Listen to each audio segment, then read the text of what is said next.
नमस्कार शेतकरी मित्रांनो, स्वागत आहे तुम्हा सर्वांचं पुन्हा एकदा आपल्या नवीन व्हिडिओमध्ये।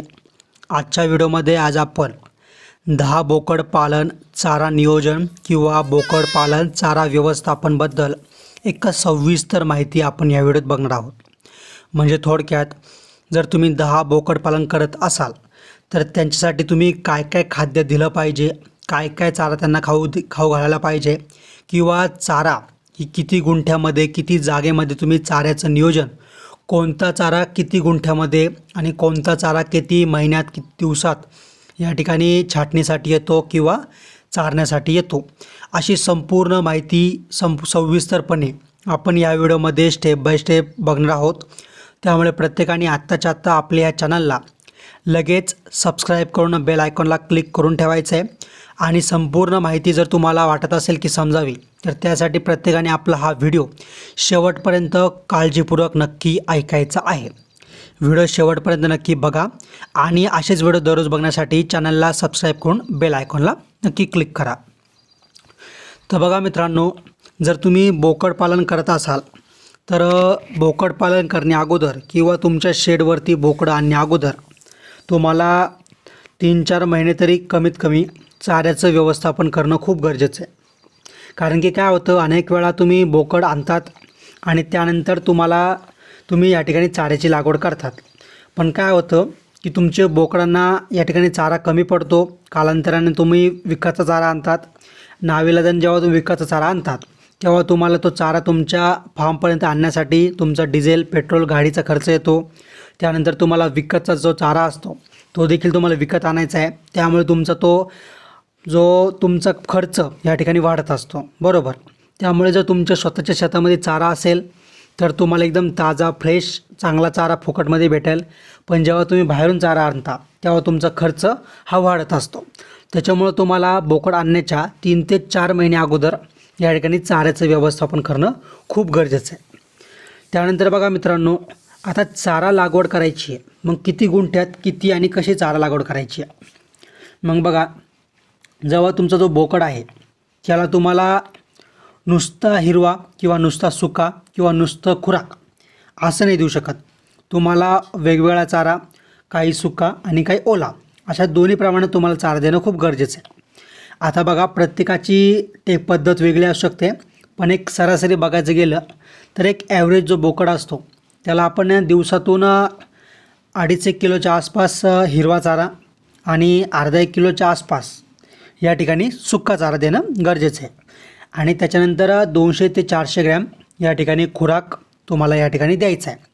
आता बोकडाच्या वजनावर, बोकडाच्या वयावर हा खुराक खाद्य कमी जास्त होऊ शकतं, बरोबर। मी एक ॲव्हरेज सांगतो तुम्हाला, तुमचं बोकड किती खातं त्यानुसार तुम्ही या पद्धतीने काय करायची आहे, वर्गवारी करायची।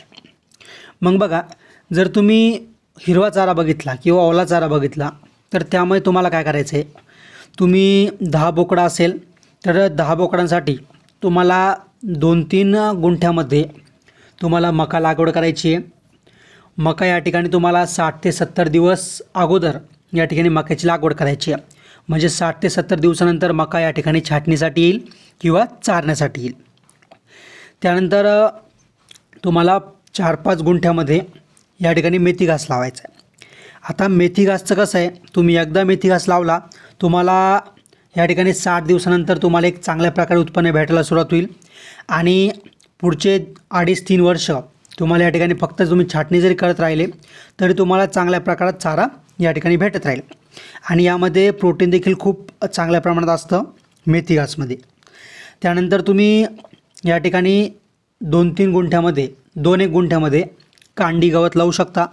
आता कांडी गवत तुम्ही एकदा लावलं आणि त्याची तुम्ही छाटणी करत राहिले, त्याला योग्य ते पाणी तुम्ही देत राहिले तर तुम्हाला 3-1 वर्षाचं उत्पन्न सहजपणे भेटू शकतं। त्यानंतर तुम्ही 2-1 गुंठ्यामध्ये दशरथ घास लावा। दशरथ घास तुम्हाला आरामशीर महिन्याच्या पुढं तुम्हाला छाटणीसाठी किंवा चारायसाठी तुम्ही त्यांना देऊ शकता। त्यानंतर आता बरेच लोक विचारतात की या ठिकाणी आम्ही बांधावरती कोणते झाडं लावले पाहिजे, बरोबर। तर बघा, आता म्हणजे भरपूर शेतकऱ्यांकडे सुभाबळ ही प्रत्येकाच्या बांधावर असतेच, बरोबर। आता सुभाबळ या ठिकाणी शेळीसाठी किंवा कोंबड्यांसाठी किंवा बोकडांसाठी अतिशय चांगला चारा मानला जातो. सुभाबळ तुमच्या बांधावर असेल चांगलीच गोष्ट आहे, जर नसेल तर तुम्ही लावू शकता, तो देखील एक चांगला चारा आहे. त्यानंतर बोर असेल किंवा मग उंबर असेल. आता हे तर तुम्ही लावल्यानंतर तुम्हाला हे पटकन तर वाढणार नाही आहे, पण ज्यांच्याकडं अगोदरपासून असेल त्या ठिकाणी तुम्ही त्या बोरीजवळ तुमची किंवा उंबराजवळ तुमची शेळी बांधू शकता, बोकड बांधू शकता. त्यांना ते पाळत ते या ठिकाणी खातात, बरोबर. त्यानंतर तुम्ही जर झाडं लावायचीच आहे तर तुम्ही काय तुती असेल किंवा शौरी असेल, तुती किंवा शौरी तुम्ही तुमच्या बांधाला लावू शकता. तुती आणि शौरी किंवा मग सुभाबळ एकदम झपाट्याने वाढतात आणि झपाट्याने वाढल्यामुळे काय होतं की तुम्हाला झपाट्याने चाऱ्याचं प्रोडक्शन या ठिकाणी तुम्हाला भेटून जातं. मग तुम्ही बांधावरती सुभाबळ, तुती, शौरी, उंबर, बोर असं वेगवेगळ्या प्रकारचे झाडं तुम्ही लावून तुमचे जे काही चारा असेल हिरवा चारा तर तुमचं या ठिकाणी कमतरता भरून निघेल. त्यानंतर आता प्रश्न पडतो की या ठिकाणी झाडपाला काय लावायला लागेल किंवा आणखी कोणते. तर बघा त्यामध्ये तुम्ही नेपियर घास पण लावू शकता किंवा मग हातगा पण लावू शकता किंवा वरती जे मी तुम्हाला अगोदर सांगितले तितके पण पुरेसे आहेत, बरोबर. त्यामध्ये तुम्ही हातगा, शौरी, नेपियर ह्याची भर तुम्ही टाकू शकता. आणि आता बरेच लोक काय करतात की एक तर एकच चारा देतात, तर असं नाही करायचं आहे. दिवसातून तुम्ही 2-3 प्रकारचा चारा त्यांना या ठिकाणी देत जा. सकाळी तुम्ही हा दिला, दुपार तुम्ही वेगळा द्या, परत संध्याकाळी तुम्ही वेगळा द्या. असं 2-3 वेळा जर तुम्ही वेगवेगळा चारा दिला त्याला तर या ठिकाणी त्याचं पोट पण भरेल, त्याला वेगवेगळ्या प्रकारचे प्रत्येक प्रोटीन पण भेटेल. सोबतच जर तुम्ही बघायला गेलात, आता आपण जसं हिरव्या चाऱ्याचं बघितलं तर तुम्ही या ठिकाणी सुका चारा जसं की अर्धा-1 किलो तुम्ही त्याला द्यायचं आहे. आता सुका चारा कुठून आणायचा, तर बघा सुक्या चारामध्ये तुम्ही काय करू शकता, जे काही तुमच्या शेतामध्ये कडधान्य असेल किंवा गहू असेल त्याचा जो भुसा निघतो, सोयाबीन असेल जो काही भुसा निघतो तो तुम्ही स्टोअर करून ठेवू शकता, साठवून ठेवू शकता. किंवा मग तुम्ही डायरेक्ट जो ओपनरवाला असतो तर त्याला डायरेक्ट तुम्ही कॉन्टॅक्ट करून तुम्ही त्यांच्याकडून जरी भुसा घेतला किंवा त्यांच्याकडून तुम्हाला कॉन्टॅक्ट भेटेल की कोणत्या शेतकऱ्याकडं भुसा आहे पण गुरं नाही आहे, तर अशा शेतकऱ्यांकडून तुम्ही काय करू शकता की त्यांच्याकडून तुम्ही शेतकऱ्यांचे कॉन्टॅक्ट घेऊन आणि भुसा तुमच्याकडे घेऊ शकता, बरोबर. आणि भुसा देणं खूप गरजेचं आहे, कारण की प्रत्येक प्रमाण तुम्हाला मेंटेन करणं गरजेचं असतं. त्यानंतर आता बरेच लोक बोलतात की खुराकमध्ये काय दिलं पाहिजे. तो खुराकमध्ये जर बघायला गेला तर तुम्हाला विकतचा खुराक भेटेल, तुम्ही तो दिला तर एकदम उत्तम आहे, पण त्यामुळे तुम्हाला खर्च जास्त लागू शकतो. मग तुम्ही काय करायचं आहे, या ठिकाणी जे काही कडधान्य असतं तुमच्या घरामध्ये, गहू असेल, बाजरी असेल, ज्वारी असेल किंवा मग मका असेल, बघा मग मका तर एकदम बेस्ट राहतं. मग तुम्ही त्यांचा बारीक भरडा करा. बारीक भरडा केल्यानंतर या ठिकाणी बारीक म्हणजे अगदी पीठ नाही करायचं आहे, थोडासा तुम्ही त्याच्यामध्ये ठोसर ठेवायचं आहे. म्हणजे बारीक भरडा केल्यानंतर त्यांना तुम्ही तुमचं बोकडाचं वजन किंवा मग वय असेल त्यानुसार तुम्ही त्याला 200 ते 400 ग्रॅममध्ये या ठिकाणी दिवसाला प्रत्येक बोकडाला तुम्ही देऊ शकता. आणि खूप महत्त्वाचं म्हणजे काय बोकडाचं वजन वाढण्यासाठी की तुम्हाला त्यांचं योग्य तसं लसीकरण, योग्य त्याला पाणी त्या ठिकाणी पाजलं पाहिजे, कारण की आपल्या शरीरामध्ये रक्तामध्ये पाणीचं प्रमाण जास्त असतं. मग त्याला शुद्ध पाणी आणि वेळच्या वेळी लसीकरण आणि वेळच्या वेळी त्याचं काही साफसफाई असेल ती तुम्हाला मेंटेन ठेवणं गरजेचं आहे. कारण की बऱ्याच ठिकाणी असं आढळून येतं की त्यांच्या शेडमध्ये, त्यांच्या गोठ्यामध्ये या ठिकाणी ठिकठिकाणी खड्डे असतात. खड्ड्यामध्ये त्यांचं जी काही लघवी असते किंवा जी काही पाणी असतं, लेंड्या असतात त्या साचलेल्या असतात, ज्यामध्ये गोचड्या असतात, माशा असतात, किडे असतात, जेणेकरून ते दिवसभर त्याच्यातच बसतात, त्याच घाणीत राहतात. एकाच ठिकाणी त्यांना खुट्याला बांधून ठेवलेलं असतं, ज्यामुळे त्यांना अनेक प्रकारचे रोगराई येते किंवा गोचडे त्यांचं रक्त पिऊन जाते. त्याचप्रमाणे जर आपण बघायला गेलो तर या ठिकाणी वेळच्या वेळी त्यांना लसीकरण पण भेटत नाही आहे आणि त्यांची जी मानसिकता असते ती पण या ठिकाणी, जर घाणीमध्ये तुम्हीच विचार करा, जर एखादं बोकड 24 तास वल्ल्या जागेमध्ये तुम्ही बांधून ठेवलेला असेल, त्या घाणीमध्ये तुम्ही त्याला सांभाळत असाल, तर तो ज्या ठिकाणी 4 किलो चारा खाणार आहे त्या ठिकाणी तो 2च किलो चारा खाईल. कारण की त्या घाणीमध्ये तो फक्त त्याची भूक भागवत असतो, कारण की तो खुश नसतो, त्यामुळे त्याचं वजन या ठिकाणी ग्रोथ होत नसते. मग तुम्ही जितकं तुमच्या शेडमध्ये स्वच्छता ठेवशाल, जितकं तुमचं शेड तुम्ही या ठिकाणी स्वच्छ ठेवाल, सुक्कं ठेवाल, तितकं बोकड या ठिकाणी किंवा कोणताही प्राणी असेल त्या ठिकाणी चारा चांगला खाईल. आणि पाणी तुम्ही त्यांना शुद्ध द्या, वेळच्या वेळी द्या. असं नाही की तुम्हाला जेव्हा वेळ भेटेल तेव्हा तुम्ही पाणी दाखवा. वेळच्या वेळी तुम्ही 2-3 वेळा तुम्ही चांगलं पाणी त्यांना हवं तसं तुम्ही वाटलंच तर एक काही त्याला भांड्याची व्यवस्था करा.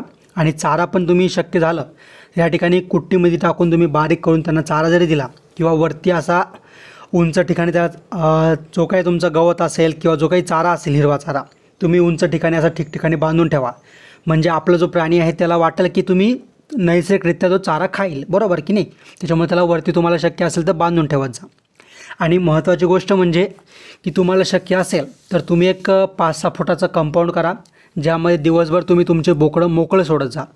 जेव्हा तुम्ही मोकळे सोडाल तसं ते हवं तसं ते फिरतील आणि त्यांच्या शरीराची हालचाल होईल, व्यायाम होईल आणि हवं तसं त्यांचं अन्न पचन होईल, ज्यामुळे त्यांना वेगवेगळ्या प्रकारचे आजार कमी होतील आणि हवं तसं ते त्यांचं खाद्य असेल हवं तसं ते फिरून त्यांच्या मनाने या ठिकाणी खातील. त्यामुळे त्यांची ग्रोथ, त्यांचं वजन वाढ चांगल्या प्रमाणात होईल. आता बोकडपालनाबद्दल जर तुम्ही बघायला गेलात तर अनेक प्रश्न आहेत आणि अनेक व्हिडिओ यावरती बनवले जाऊ शकता. बोकडपालनामध्ये पालनाबद्दल एक संपूर्ण सिरीज देखील आपण या ठिकाणी बनवू शकतो. जर तुम्हाला वाटत असेल बोकडपालनावरती आपण असेच येणाऱ्या काळात संपूर्ण ट्रेनिंग, संपूर्ण व्हिडिओ बनवले पाहिजे, तर प्रत्येकाने मला बोकडपालन जरी कमेंट केली तरी चालेल. बोकडपालन अशी कमेंट मला नक्की करा. आणि महत्त्वाचं म्हणजे मी प्रत्येक वेळेस सांगत असतो की तुम्ही तुमचा जिल्हा या ठिकाणी कमेंट करून नक्की सांगत जा.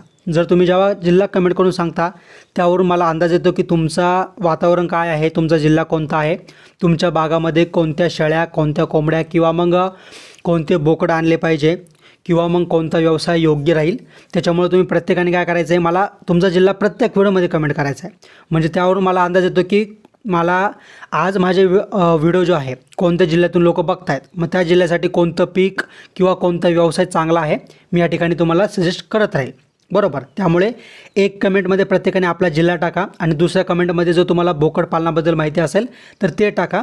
किंवा मग तुम्हाला येणाऱ्या काळात कोणत्या व्यवसायाबद्दल किंवा कोणत्या टॉपिकबद्दल, कोणत्या पिकाबद्दल माहिती पाहिजे तर ते मला कमेंट करा. सोबतच मित्रांनो बघा, आपण लवकरच शेळीपालन, बोकडपालन आणि कोंबडीपालन यासाठी संपूर्ण प्रशिक्षण, संपूर्ण ट्रेनिंग अगदी फ्रीमध्ये आपल्या यूट्यूब चॅनलवरती आपण आणणार आहोत. त्यासाठी प्रत्येकाने आत्ताच्या आत्ता आपल्या ह्या चॅनलला सबस्क्राईब करून बेल आयकॉनला क्लिक करून ठेवा, म्हणजे दररोजचे असेच व्हिडिओ तुमच्यापर्यंत नेहमी पोहोचत राहतील. आणि मित्रांनो, मी तुमच्या मित्रासारखा आहे, भावासारखा आहे, मुलासारखा आहे. तर बघा, तुमच्यासाठी मी खूप मेहनतीने असे व्हिडिओ नेहमी आणत असतो. तर माझी तुम्हाला सर्वांना हात जोडून कळकळीची विनंती आहे की जर तुम्ही आपल्या चॅनलला सबस्क्राईब केलं नसेल तर आत्ताच्या आत्ता सर्वांनी आपल्या चॅनलला लगेच सबस्क्राईब करून बेल आयकॉनला क्लिक करून ठेवा आणि व्हिडिओला लाईक नक्की करा. सोबतच मित्रांनो, आपण ही जी काही माहिती बघितली आहे ही माझ्या मतानुसार बघितली आहे. जर तुम्हाला यामध्ये काही शंका असेल तर तुम्ही तुमची स्वतःच्या अगोदर माहिती घ्या, किंवा तुम्ही जर बोकडपालन करत असाल तर तुम्ही देखील तुमचा स्वतःच्या अगोदर रिसर्च करा, माहिती जमा करा. स्वतः तुम्ही माहिती घेऊन कोणताही निर्णय घ्या.